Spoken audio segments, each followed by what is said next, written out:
Bibliography of మౌన మహావిజ్ఞానం.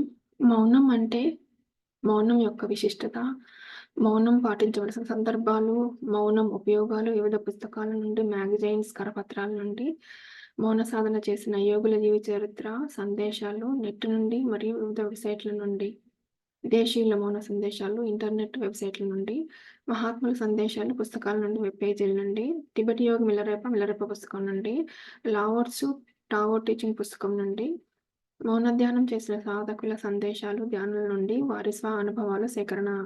ధ్యానం చేసే పద్ధతి ఆనాపానసతి, శ్వాస మీద ధ్యాస. సుఖాసనంలో హాయిగా కూర్చుని చేతులు రెండు కలిపి కళ్ళు రెండు మూసుకుని ప్రకృతి సహజంగా జరుగుతూ ఉన్న ఉచ్ఛ్వాస నిశ్వాసంను ఏకధారగా గమనిస్తూ ఉండాలి. ఏ దేవతా రూపాన్ని, గురు రూపాన్ని ప్రత్యేకంగా ఊహించుకోరాదు. ఏ దైవ నామస్మరణ ఉండరాదు. మామూలుగా జరుగుతున్న ఉచ్ఛ్వాస నిశ్వాసాలనే గమనిస్తూ ఉండాలి. ధ్యానం నిర్విషయ మనః. మధ్య మధ్యలో అనేక ఆలోచనలు వస్తున్నా వాటిని అప్పటికప్పుడు కట్ చేస్తూ మళ్ళీ శ్వాస మీదకే ధ్యాస మరల్చుతూ ఉంటే క్రమక్రమంగా ఆలోచన రహిత స్థితి కలుగుతుంది. మనస్సు నిర్విషయం శూన్యం అయిపోతుంది. ఇదే ధ్యాన స్థితి. ధ్యానానుభవాలు. ఈ ఆలోచన రహిత స్థితిలో కలిగే అనేక శారీరక నాడీ మండల ఆత్మానుభవాలను గమనిస్తూ ఉండాలి. ఆ స్థితిలో శరీరం వెలుపల ఉన్న విషమయ ప్రాణశక్తి అపారంగా శరీరంలోకి ప్రవేశించి నాడీ మండలాన్ని శుద్ధి చేస్తుంది. అనునిత్యం ధ్యానాభ్యాసం. ప్రతిరోజు ఎవరి వయసు ఎంతుంటుందో కనీసం అన్ని నిమిషాలు తప్పనిసరిగా రోజుకు 2 సార్లుగా ధ్యానం చేయాలి. ధ్యానం వల్లనే జ్ఞానం, జ్ఞానం వల్లనే ముక్తి.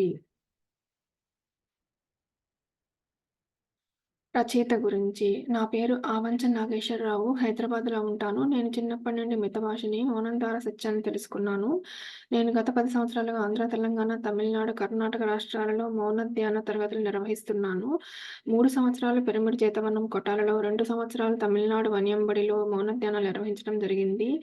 18 నెలలుగా మహేశ్వర మహాపిరమిడ్ కర్తాల్లో మౌన ధ్యాన కార్యక్రమాలు నిర్వహిస్తున్నాను. 2019లో నేను, నా మిత్రులు మణికుమార్, లీలారాణి ముగ్గురం కలిసి మౌనం అనే పుస్తకాన్ని ముద్రించి అందరికీ అందించడం జరిగింది. ఇప్పుడు నూతనంగా మౌనం విశిష్టతను లోతుల్లోకి నవీకరించడం, అప్డేటెడ్ జరిగింది.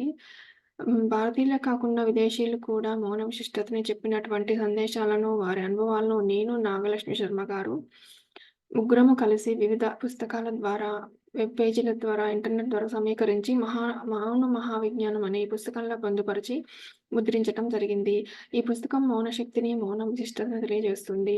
సత్యాన్ని చేరుకోవడానికి మౌనం సహాయపడుతుందని తెలియజేస్తుంది. ధ్యాన సాధకులకు ఈ మౌన మహావిజ్ఞానం పుస్తకం ఉపయోగపడుతుందని ఆశిస్తున్నాము. ఈ పుస్తకాన్ని అందుబాటులోకి తీసుకురావడానికి సహాయ సహకారాలు అందించే ప్రతి ఒక్కరికి ధన్యవాదాలు తెలియజేస్తున్నాను. రచయిత గురించి. నా పేరు నాగలక్ష్మి. నేను జగ్గయ్యపేటలో ఉంటాను. శ్వాస మీద ధ్యానాన్ని అందించిన బ్రహ్మర్షి సుభాష్ పత్రిజీకి నా ప్రణామాలు తెలియజేస్తున్నాను. 2006లో ధ్యాన పరిచయం జరిగింది. 2008లో సైంటిస్ట్ నాగేశ్వరరావు సార్‌ని కలవటం జరిగింది. సార్ ఎప్పుడూ ఆచరణ గురించే చెప్పేవారు. అలా సార్ చెప్పిన విషయాలు నిత్య జీవితంలో ఆచరణ చేస్తున్నాను. నాగేశ్వరరావు సార్ ద్వారా మౌన ధ్యానం పరిచయం జరిగింది. నాగేశ్వరరావు సార్ ద్వారా మౌన ధ్యానం పరిచయం జరిగింది. అప్పటి నుండి సార్ నిర్వహించే మౌన ధ్యాన శిబిరాలకు హాజరవుతూ మన మౌనంనకు ఉన్న విశిష్టత గురించి, సాధనకు మౌనం ఎంతగానో ఉపయోగపడుతుందని తెలుసుకున్నాను. నాగేశ్వరరావు సార్ అద్భుతమైన ఆలోచన రూపమై ఈ మౌన మహావిజ్ఞానం పుస్తకం. సార్ యొక్క సూచనలు, సలహాలు తీసుకొని వారి పర్యవేక్షణలో సార్ అందించినటువంటి సందేశాలను మరియు ఇంటర్నెట్ ద్వారా ఎంతోమంది అందించిన మౌనం ప్రాముఖ్యతను, సందేశాలను సమీకరించి మౌన మహావిజ్ఞానం పుస్తకంలో పొందుపరచడం జరిగింది. ఈ పుస్తక రచనలో నాకు అవకాశాన్ని ఇచ్చిన స్పిరిచువల్ సైంటిస్ట్ నాగేశ్వరరావు మాస్టర్‌కి నా కృతజ్ఞతాపూర్వక నమస్కారాలు తెలియజేస్తున్నాను. నాకు సహకరించిన నవర్త శర్మ గారికి, నా కుటుంబ సభ్యులకు నమస్కారాలు, కృతజ్ఞతలు తెలియజేస్తున్నాను. మాస్టర్స్ ఇంతటితో ఈ మౌన మహావిజ్ఞానం అనే పుస్తకం సమాప్తం అయిపోయింది. Thank you masters.